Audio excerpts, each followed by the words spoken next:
Nagkilos protesta ang ilang grupo kasunod ng pagtaas ng singil sa kuryente ng Manila Electric Cooperative o Meralco.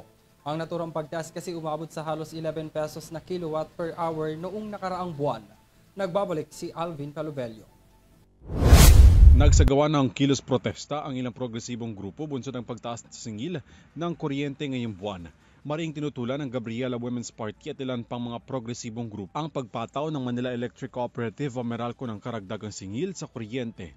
Inanunsyo ng Meralco ang dagdag singil ng kuryente ng kakahalaga mula sa 46 centavos per kilowatt hour hanggang sa 11 pesos and 41 centavos per kilowatt hour.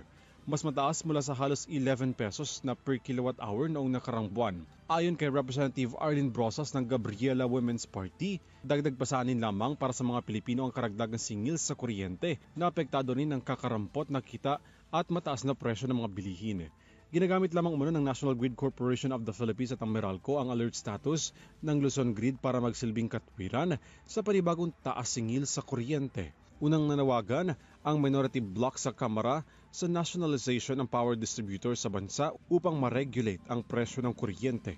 Inalis na rin ng NGCP ang yellow alert status sa Visayas habang nananatili naman na manipis ang supply ng Luzon Grid. Para sa EuroTV News, Alvin Palubello sumasaludo sa bawat Pilipino.